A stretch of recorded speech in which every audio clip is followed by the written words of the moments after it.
So in the middle of nowhere, a woman shows up to a house, and she starts beating on the front door and yelling for help. And she's been beaten up and stabbed, and she's got no shoes on. So this farmer guy answers the door, and the woman tells him that she was just attacked, but she also claims that she can't remember what happened, and that she can't remember her own name. Now the woman, her name's Ezra, and Ezra is 19, living in Wisconsin, and Ezra has a problem. She's pregnant, and I guess she and her boyfriend don't really know if they're ready to be parents. So one day in 2017, she decides that she's going to go to the local clinic and, get rid of it. Now, I'm not 100% sure if it's both she and her boyfriend's decision or what, but that's what Ezra does. She goes and has the procedure. Now, Ezra's boyfriend is this guy, Jason. And Jason, he's a bit older than her. She is 19 and he's 33. But whatever, they're gonna try and make it work, I guess. The problem is, it's not really working. Things aren't going so great between them. And one day, that same year, Ezra is chilling at a local coffee shop, and there she meets this barista, Alex. And Ezra and Alex, they become friends, and they hang out, and then Jason becomes friends with Alex too, and so the three of them all start hanging out together. And soon enough, Ezra and Alex, they start hooking up low-key and smashing a bunch behind Jason's back. But then, Jason catches on. About 8 months into his relationship with Ezra, he's going through her phone one day, and he finds all these text messages between her and Alex, and basically the whole affair blows up in Ezra's face. So now what's she gonna do? Well, after all that, she kind of just says, "Fuck it," and she breaks up with both Jason and Alex.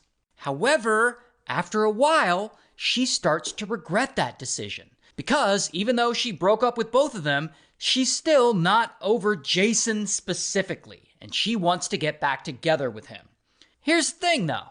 At some point, she gets drunk and smashes with one of Jason's friends. Then she reports that friend to the police for SA. But after all that, it actually turns out that the friend did not SA her, so police end up dropping the case. Now, during all this legal drama, Ezra is still desperate to get back with Jason. But of course, by this point, Jason, he's not really interested in her at all. I mean, why would he be? She slept with Alex and she also slept with his other friend. Regardless, Ezra, she's not trying to hear all this rejection. She's doing anything she can to reach Jason, but she just can't get through to him.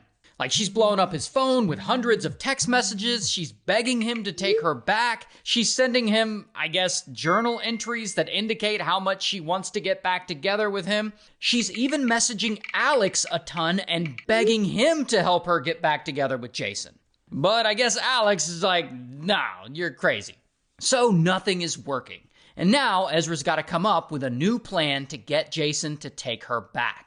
She wants to make sure that he knows that her fling with Alex meant absolutely nothing. So she decides to make it look like Alex is a really bad guy who tried to SA her. And not only that, but she also plans to murder him. So one day in 2018, Jason is at that local coffee shop that they like to hang out at, and out of nowhere, Ezra shows up. And she tells him that she's about to swing by Alex's place, and she says that she's going to return some items that she has of his. But the thing is, Jason notices that she's acting really strange, and he gets a really bad feeling. So when Ezra leaves the coffee shop to drive to Alex's house, Jason low-key follows her on his bike. So then Ezra gets to Alex's house, and she goes inside. And then Jason gets there, and he's not sure what to do or what's going on, so he just lets himself inside Alex's house as well. And there, he sees Alex and Ezra talking. And there's like nothing contentious going on. They aren't like fighting or anything. So eventually, I guess Jason doesn't see anything wrong, and he leaves. Then Ezra drives Alex all the way over to some rural, remote area on some dirt road where they can be really alone. Then they get out of the car, and the moment Alex turns his back on her, she suddenly pulls out a knife, and boom, she stabs him. And then she stabs him again and again and again, and she ends up stabbing him 16 times, and he, unfortunately, doesn't survive. Then she takes his phone and she breaks it so that no one can trace him. Then she turns the knife on herself and she starts giving herself cuts and slashing at her clothes and whatnot to make it look like that she was attacked by him. And then she takes the knife and she carves the word boy into her forearm. Why does she carve the word boy into her forearm? Well, apparently back in high school, Ezra used to identify as a boy and use male pronouns. But then she later changed that and went back to identifying as a woman.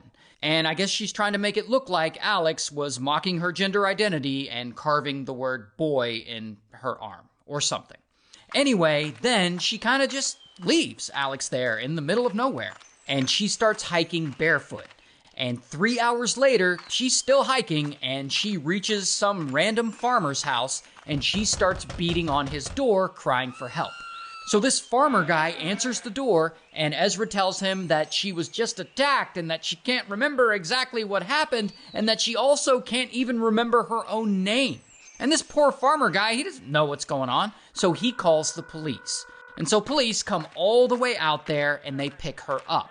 Then they take her to a local hospital to get her wounds treated. And while she's there, they question her because, they're trying to figure out what happened.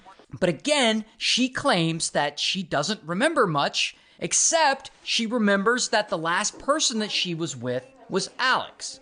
Now, she doesn't tell them that Alex is lying dead out in the middle of nowhere. No, she claims she doesn't know where he is. So police try contacting him, and they obviously get no answer. So then they contact his parents, and his parents haven't seen him around, so now Alex is officially missing. And about a day later, police are driving around, and I don't know if this is part of their normal patrol or what, but they end up finding Ezra's car, and Alex's body is still at the scene. And so they go back to the hospital where Ezra is, and they start questioning her about all this, about why her friend's dead body is around her car. And at this point, Ezra can suddenly remember stuff. It's a miracle. So she stops claiming that she can't remember what happened, and she starts claiming that Alex attacked her and tried to SA her, and that she had no choice but to kill him in self-defense with a knife. And she even tells police that Alex somehow carved the word boy into her forearm. But here's the thing.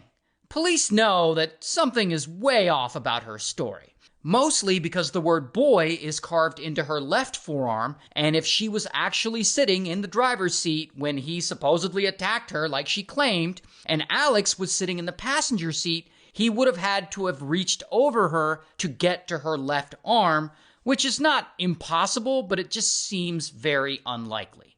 And so Ezra has no choice. She has to finally admit that Alex never attacked her and that she did it all to herself.